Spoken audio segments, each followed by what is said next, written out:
안녕하세요. 일에 대한 그리스도교 관점을 함께 소개하고 나누는 바이미니스트리 코퍼스 연구소 기본과정 일의 신학입니다. 첫 번째 강의 제목은 우리는 어떤 이야기에서 일하고 있는가입니다. 오늘 우리는 일에 대해 함께 이야기하려고 합니다. 그런데 곧바로 그리스도인은 직장에서 어떻게 살아야 하는가라는 질문으로 들어가지는 않겠습니다. 물론 그것도 중요한 질문입니다. 하지만 그보다 더 먼저 근본적인 질문을 던져보려고 합니다. 나는 지금 어떤 이야기 안에서 일하고 있는가? 우리에게 일은 단순히 돈을 버는 활동이 아닙니다. 일은 내가 누구인지, 무엇을 위해 사는지, 무엇을 두려워하는지, 무엇을 소망하는지를 드러내는 자리입니다. 어떤 사람에게 일은 생존입니다. 어떤 사람에게 일은 성공입니다. 어떤 사람에게 일은 자기 증명의 방식입니다. 또 어떤 사람에게 일은 가족을 사랑하는 책임이고, 어떤 사람에게는 하나님께 응답하는 소명의 자리입니다. 그래서 이 강의는 단순한 일터 이야기가 아닙니다. 동시에 인생 이야기고 신앙 이야기입니다. 우리는 앞으로 성경의 큰 이야기 안에서 일과 관련한 큰 그림을 다시 그려보고자 합니다. 이 여정의 첫 질문은 그래서 이것입니다.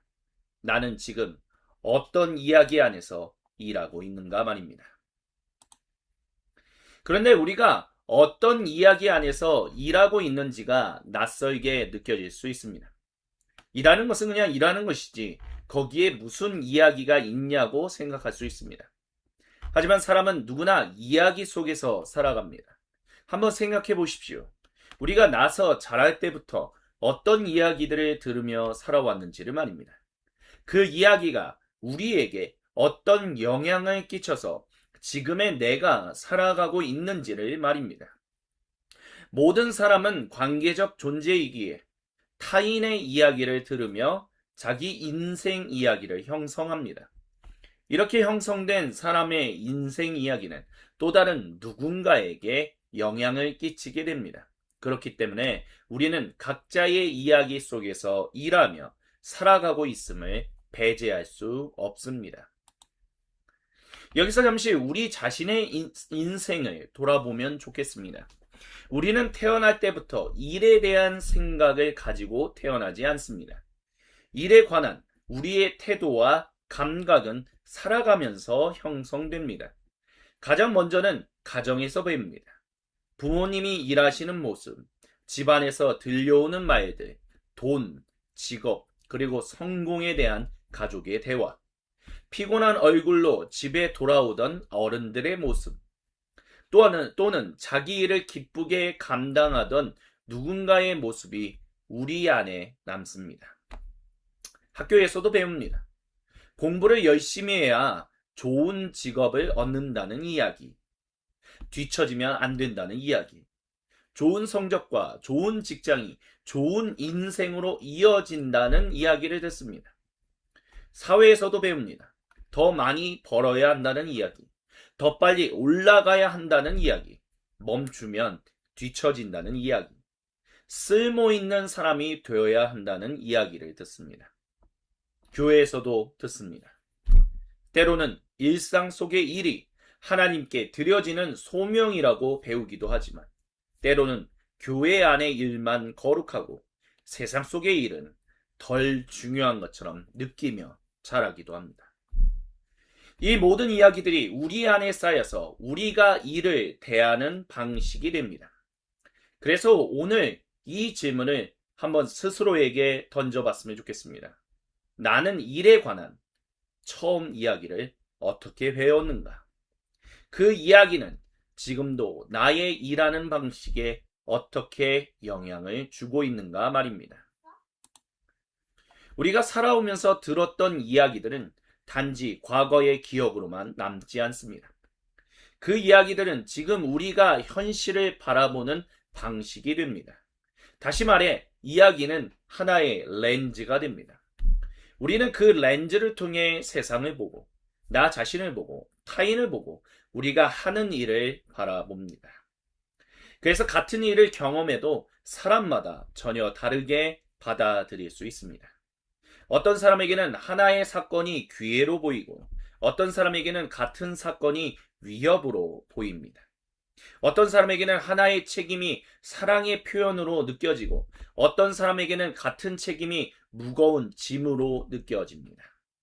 이 차이는 단지 성격의 차이만이 아닙니다.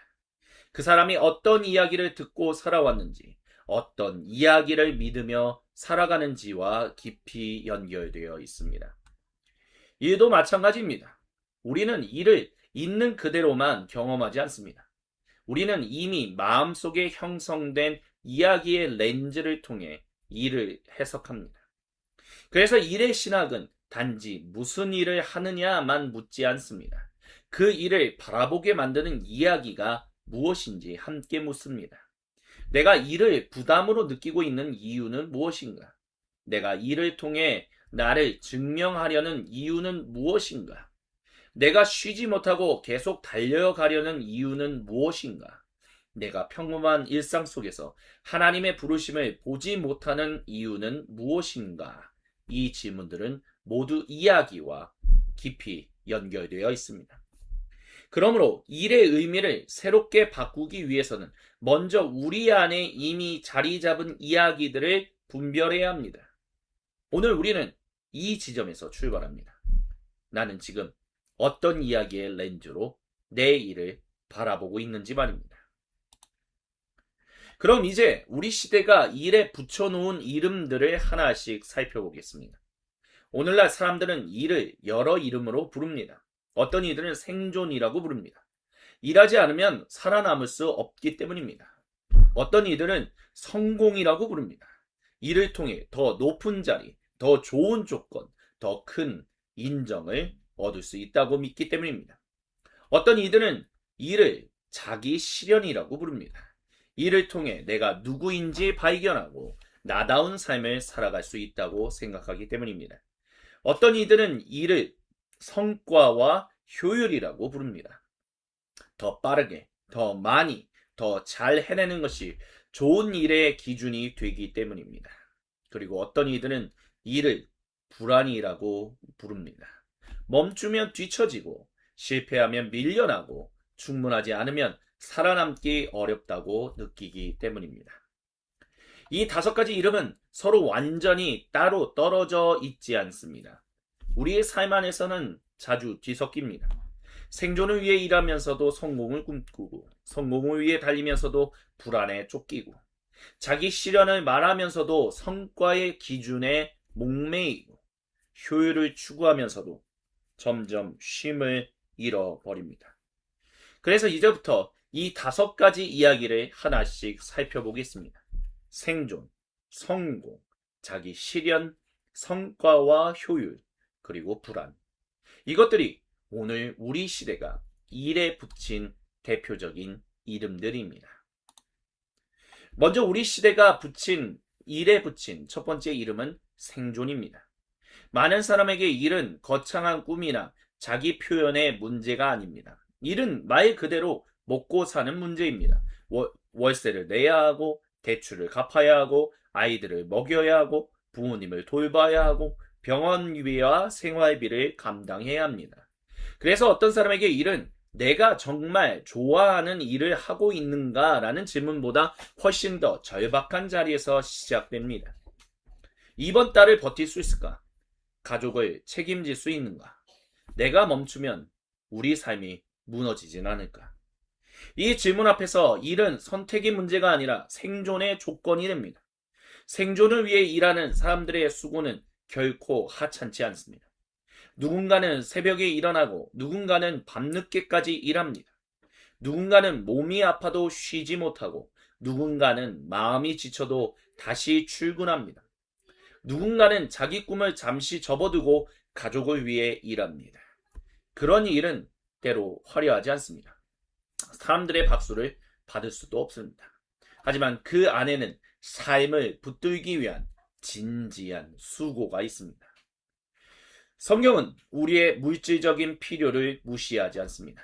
예수님은 우리에게 오늘 우리에게 일용할 양식을 주십시오라고 주님께 기도하라고 가르치셨습니다. 하나님 나라는 배고픔과 몸의 필요를 외면하는 추상적인 세계가 아닙니다. 하나님은 우리가 먹고 살고 입고 가족을 돌보는 현실을 아십니다. 생존을 위한 일 자체가 잘못되지 않았습니다. 문제는 생존이 일의 전부가 될 때입니다. 일이 오직 살아남기 위한 수단으로만 보이기 시작하면 우리는 점점 삶을 좁게 보게 됩니다. 하루하루 버티는 것이 전부가 되고 더 깊은 의미를 생각할 여유를 잃어버립니다. 그때 일은 하나님이 주신 삶의 자리라기보다는 나를 계속 몰아붙이는 압박이 됩니다. 쉼은 사치처럼 느껴지고 관계는 뒤로 물러나고 기도조차 급한 문제를 해결하기 위한 마지막 수단처럼 변질할 수 있습니다. 생존의 이야기는 우리에게 이렇게 말합니다. 일해야 산다. 멈추면 무너진다. 벌어야 버틸 수 있다라고요. 이 말 안에는 분명 현실이 담겨 있습니다. 하지만 이 말이 우리 인생 전체를 지배하게 되면 우리는 어느 순간 살아남기 위해 일하는 것이 아니라 일하기 위해 겨우 살아가는 사람이 될 수 있습니다. 그래서 우리는 이 질문을 던져야 합니다. 내가 지금 하고 있는 일은 단지 생존을 위한 수단으로만 남아있는가? 아니면 하나님 앞에서 다시 해석되어야 할 삶의 자리인가 말입니다. 오늘 우리는 생존의 현실을 부정하지 않습니다. 다만 생존이 우리의 일과 삶을 설명하는 마지막 이야기가 되어서는 안 된다는 것을 기억해야 합니다. 두 번째로 우리 시대가 일에 붙인 이름은 성공입니다. 생존의 이야기가 무너지지 않기 위해 일해야 한다라고 말한다면 성공의 이야기는 더 높이 올라가기 위해 일해야 한다고 말합니다. 이 이야기 안에서 일은 단순히 살아가기 위한 수단이 아닙니다. 일은 나의 가능성을 증명하고 내 능력을 보여주고 내가 어느 정도의 사람인지를 드러내는 통로가 됩니다. 좋은 학교, 좋은 직장, 좋은 직함, 좋은 연봉, 좋은 경력, 좋은 평판, 이런 것들이 하나의 사다리처럼 이어집니다. 그리고 사람들은 그 사다리를 오르기 위해 일합니다. 조금 더 높은 자리로, 조금 더 안정적인 조건으로, 조금 더 인정받는 위치로, 조금 더 부끄럽지 않은 삶으로 올라가려고 합니다. 성공 자체가 악한 것은 아닙니다.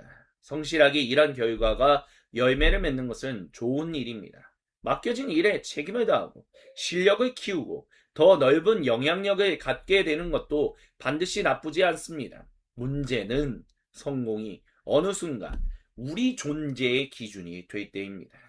내가 어떤 사람인지를 하나님 안에서 묻기보다 사람들이 나를 어떻게 평가하는지로 판단하기 시작할 때가 있습니다. 나는 신실한가를 묻기보다 나는 인정받고 있는가를 먼저 묻게 됩니다. 나는 사랑하고 있는가를 묻기보다 나는 뒤처지지 않았는가를 먼저 확인하게 됩니다. 그때 일은 하나님께 응답하는 자리가 아니다. 나를 증명해야 하는 무대가 됩니다. 성공의 이야기는 우리에게 계속해서 비교하는 시선을 줍니다. 내가 얼마나 성실한가 보다 저 사람보다 얼마나 앞서 있는가를 보게 합니다.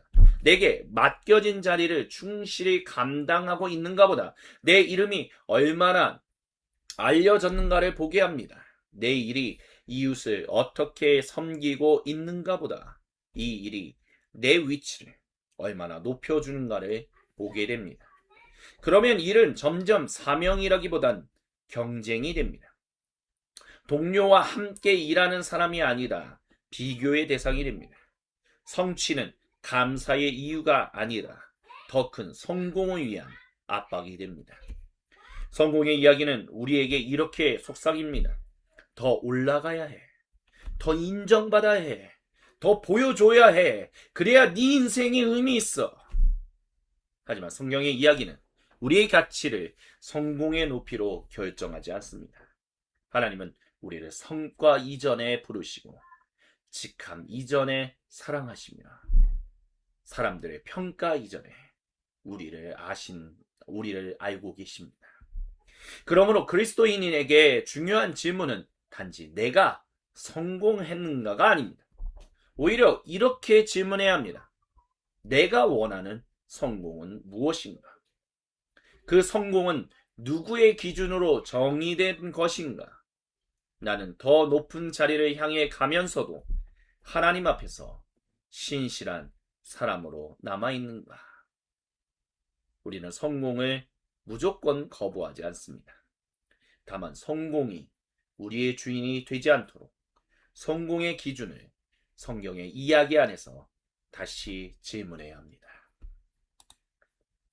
세 번째로 우리 시대가 일에 붙인 이름은 자기 실현입니다. 이야기는 우리에게 이렇게 말합니다.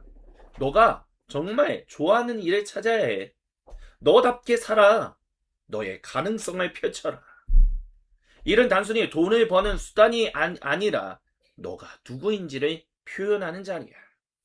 자기 실현의 이야기는 진짜 너 자신이 되기 위해 일하라고 말합니다. 이 이야기 안에서 중요한 것은 단순히 월급이나 직위가 아닙니다. 내가 이 일을 좋아하는가? 이 일이 내 재능과 맞는가? 이 일을 통해 내가 성장하고 있는가? 이 일이 나를 표현해 주는가? 이 일이 나다운 삶으로 이어지는가가 중요합니다. 이것이 전부 틀린 이야기는 아닙니다. 하나님은 우리를 기계처럼 만들지 않으셨죠. 각 사람에게 서로 다른 성향, 재능, 그리고 기쁨을 주셨습니다. 우리가 가진 은사와 능력을 사용하여 세상을 섬기는 것은 하나님 앞에서 귀한 일입니다. 그러므로 자기 자신을 저려 돌아보지 않고 아무 의미도 없이 자기 안에 주어진 재능과 즐거움을 억누르며 사는 것이 성경적인 삶은 아닙니다. 문제는 자기 실현이 일의 마지막 목적이 될 때입니다. 그때 일은 하나님께 응답하는 자리가 아니라 내 자신을 완성하기 위한 프로젝트가 됩니다. 그러면 우리는 끊임없이 질문하게 됩니다. 이 일이 정말 나다운 것인가? 이 일이 내 꿈을 이루어주는가? 이 일이 나를 충분히 빛나게 하는가? 나는 지금 내 가능성을 낭비하고 있지는 않은가? 이 질문들은 때로 우리를 정직하게 돌아보게 합니다. 하지만 동시에 우리를 깊은 불만족으로 이끌어갈 수도 있습니다. 왜냐하면 현실의 일은 언제나 내가 원하는 방식으로만 펼쳐지지 않기 때문입니다. 내가 좋아하는 일에도 반복되는 일이 있습니다. 내가 의미 있다라고 생각하는 일에도 지루한 시간이 있습니다. 내 재능을 사용하고 싶어도 당장은 생계를 위해 감당해야 하는 일이 있습니다. 내 꿈과 맞지 않아 보이는 자리에서도 누군가는 책임을 지고 누군가는 섬기고 누군가는 버텨야 합니다. 그런데 자기 실현의 이야기가 너무 강해지면 평범한 일은 쉽게 하찮아 보입니다. 반복되는 일은 나를 억누르는 것처럼 느껴지고 보이지 않는 섬김은 나를 낭비하는 것처럼 느끼게 하며 내 이름이 드러나지 않는 일은 내 삶을 표현하지 못하는 일처럼 느껴질 수 있습니다. 성경의 이야기는 우리에게 조금 다른 길을 보여줍니다. 성경은 너 자신이 최종 목적이 되어야 해 라고 말하지 않습니다. 성경은 하나님 안에서 당신이 누구인지를 알고 그 정체성으로 세상을 섬겨야 한다라고 말합니다. 우리는 이를 통해 비로소 내 자신이 되는 것이 아닙니다. 우리는 하나님께 사랑받고 부름받은 사람으로서 일을 합니다. 그러므로 그리스도인에게 중요한 질문은 단지 이 일이 나다운가가 아닙니다. 오히려 이렇게 질문해야 합니다. 나는 이 일을 통해 하나님께 어떻게 응답하고 있는가? 내게 주어진 재능과 기쁨은 누구를 섬기기 위한 선물인가? 내가 원하는 삶의 모습보다 하나님이 부르시는 삶의 모습에 귀 기울이고 있는가? 자기 실현의 이야기는 우리 시대에 매우 매력적입니다. 그 이야기는 우리에게 꿈을 가지라고 말하고 가능성을 펼치라고 말하고 나답게 살라고 말합니다. 하지만 그 이야기가 우리의 가장 큰 이야기가 될 때 우리는 하나님을 향해 열린 사람이 아니라 자기 자신을 스스로 애써서 완성해야 하는 사람으로 살아가게 됩니다. 우리는 자기 실현을 무조건 거부하지 않습니다. 다만 내 자신이 일의 중심이 되지 않도록 우리의 재능과 꿈 그리고 가능성을 하나님의 부르심 안에서 다시 배워야만 합니다.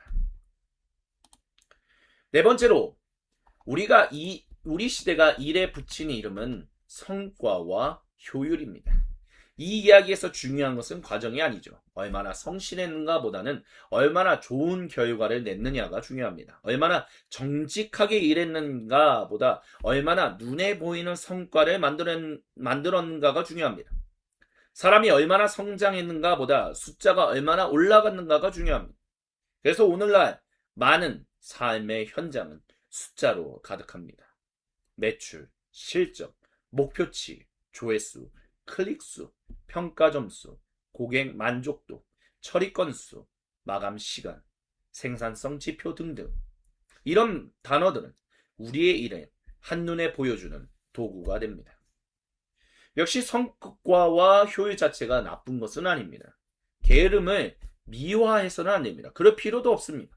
무책임함을 영성이라고 부를 수도 없습니다. 맡겨진 일을 지혜롭게 계획하고 시간을 잘 사용하고 더 좋은 결과를 만들기 위해 노력하는 것은 귀한 일입니다.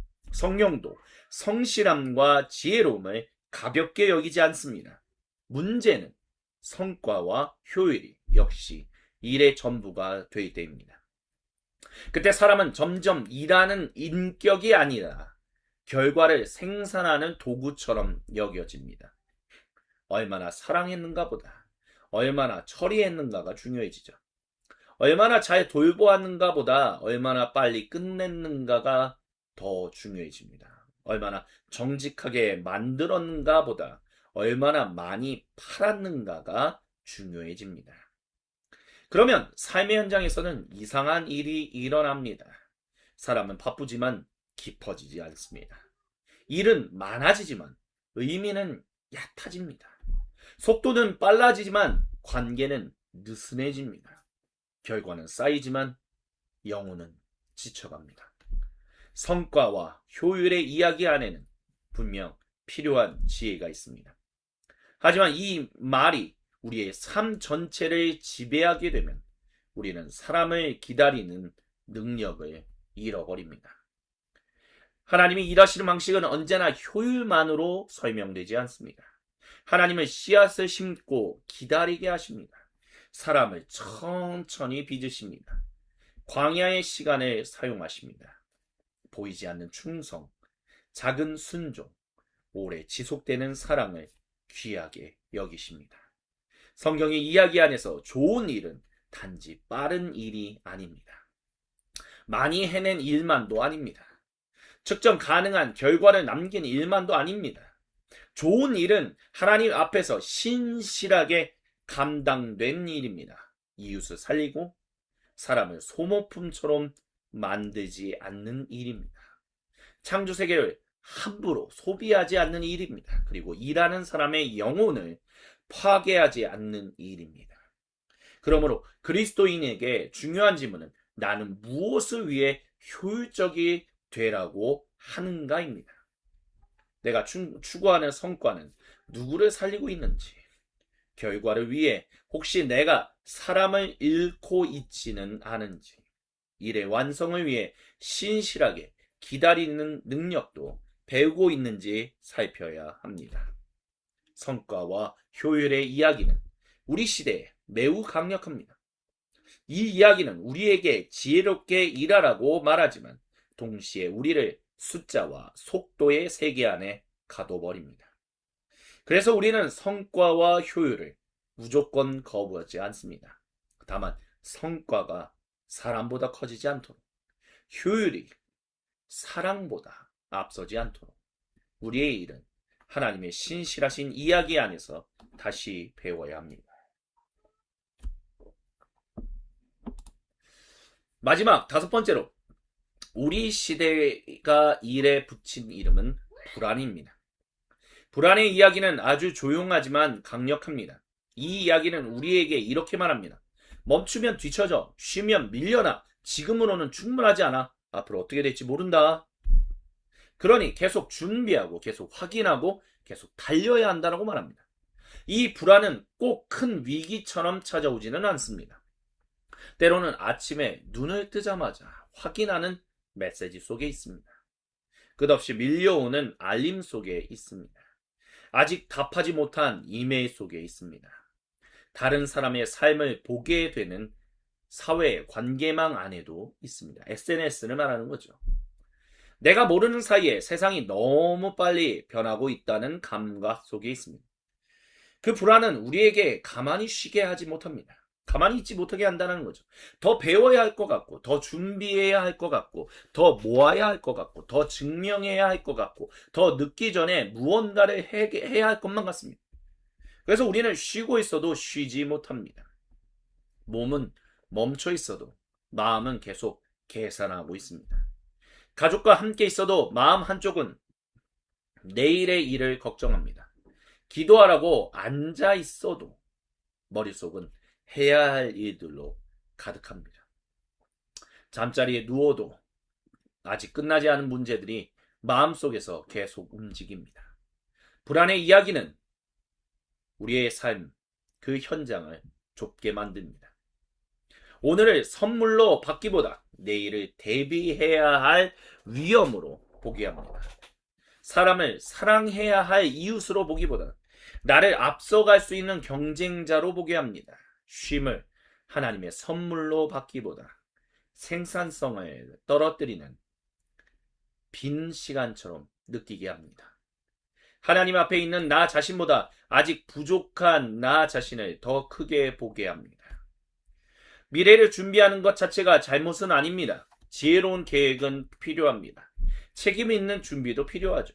위험을 생각하고 가족을 돌보며 변화하는 시대를 분별하는 것 중요합니다. 성경은 무책임한 삶을 가르치지 않습니다. 하지만 문제는 준비가 믿음을 대신할 때입니다. 계획이 하나님보다 커질 때, 염려가 기도를 삼킬 때, 미래에 대한 두려움이 오늘의 순종을 막을 때, 우리는 어느새 불안의 이야기에 휩붙들리게 됩니다. 불안은 우리에게 계속 질문합니다. 정말 괜찮겠어? 정말 충분해? 하지만 성경의 이야기는 우리에게 다른 질문을 들려줍니다. 너희는 먼저 하나님 나라와 그의 의를 구하라. 오늘의 걱정은 오늘로 충분하다. 예수님은 우리의 현실을 모른 채 염려하지 말라고 하신 것이 아닙니다. 예수님은 먹을 것, 입을 것, 그리고 내일의 필요를 아십니다. 우리의 약함과 두려움도 아십니다. 삶이 얼마나 불확실한지, 사람이 얼마나 쉽게 흔들리는지도 아십니다. 그럼에도 예수님은 우리를 불안의 이야기 안에 가두지 않으십니다. 그분은 우리를 아버지의 돌보심 안으로 부르십니다. 그리스도인에게 중요한 질문은 단지 내가 미래를 잘 준비하고 있는가가 아닙니다. 오히려 이렇게 질문해야 합니다. 나는 무엇을 두려워하며 일하고 있는가? 내 마음을 가장 크게 움직이는 것은 하나님의 부르심인가 아니면 미래에 대한 염려인가? 불안의 이야기는 우리 시대의 공기와 같습니다. 우리는 그 안에서 숨쉬고 그 안에서 일하고 그 안에서 선택합니다. 그러나 성경은 우리에게 말합니다. 우리의 삶은 불확실한 미래의 손에 달려 있지 않다고요.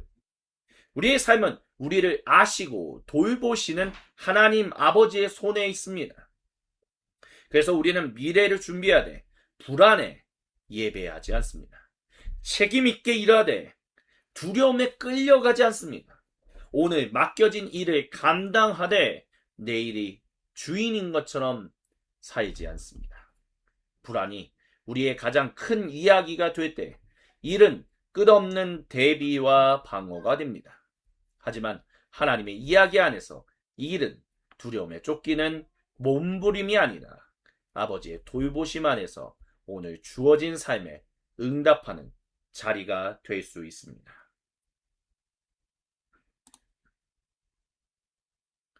그런 생존, 성공, 자기 실현, 성과와 효율, 그리고 불안. 우리는 매일 이런 말들 속에서 살아갑니다. 이런 기준들 속에서 선택하고 비교하며 계획하고 걱정합니다. 그리고 어느새 이런 이야기들이 우리가 일과 삶을 이해하는 방식이 됩니다. 하지만 여기서 우리는 중요한 질문을 던져야 합니다. 이 이야기들이 전부인가? 성경은 이 질문 앞에서 우리에게 더 큰 이야기를 들려줍니다. 성경은 우리의 생존을 무시하지 않습니다. 성경은 성실한 열매를 가볍게 여기지 않으십니다. 성경은 인간의 재능과 즐거움을 부정하지 않습니다. 성경은 지혜로운 계획과 책임 있는 삶을 배척하지 않습니다. 성경은 우리의 두려움과 불안도 외면하지 않습니다.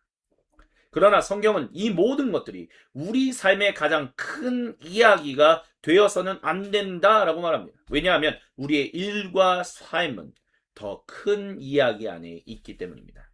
그 이야기는 내가 나를 증명해야 하는 이야기가 아닙니다. 성경의 이야기는 하나님으로부터 시작합니다. 일하시는 하나님, 세상을 창조하신 하나님, 인간을 자기의 형상으로 지으신 하나님, 타락한 세계를 버리지 않으시고 구속하시는 하나님, 그리스도 안에서 하나님 나라를 여시는 하나님, 성령님으로 우리의 삶 그 한가운데 함께 하시는 임마누엘, 마침내 새 창조 안에서 우리의 수고를 기억하시는 하나님. 성경은 우리에게 질문합니다. 나는 어떤 이야기, 세상의 이야기 안에서 일하고 있느냐라고 말입니다. 그리고 동시에 우리를 초대합니다. 하나님의 이야기 안에서 당신의 일을 다시 보라고. 하나님의 이야기 안에서 당신 삶의 현장을 다시 해석하라고. 하나님 이야기 안에서 당신의 수고와 쉼, 소명과 두려움을 다시 배우라고. 그래서 이제 우리는 성경의 큰 이야기 안으로 들어가 보려고 합니다. 성경은 일에 대해 단지 몇 가지 조언을 주는 책이 아닙니다. 성경은 우리가 누구이며 어디에 살고 있으며 왜 일하고 무엇을 기다리며 살아가는지를 보여주는 하나님의 드라마입니다. 이제 그 이야기 안에서 일을 다시 바라보겠습니다. 그렇게 오늘 우리는 첫 번째 1-1강으로서 우리는 어떤 이야기 속에서 살고 있으며 세상은 우리에게 어떠한 이야기들을 하고 있는가에 대해서 집중적으로 함께 살펴봤습니다. 다음 주에는 1-2강으로서 성경이 우리에게 주는 일에 대한 관점이 무엇인가 라는 부분에 대해서 그 하나님의 더 큰 이야기 안에서 우리의 일은 어떤 자리를 찾을 수 있는가를 함께 계속해서 이야기 나누겠습니다. 지금까지 1-1강을 함께 시청해 주셔서 감사합니다. 다음 주에 1-2강에서 다시 찾아뵙겠습니다. 감사합니다.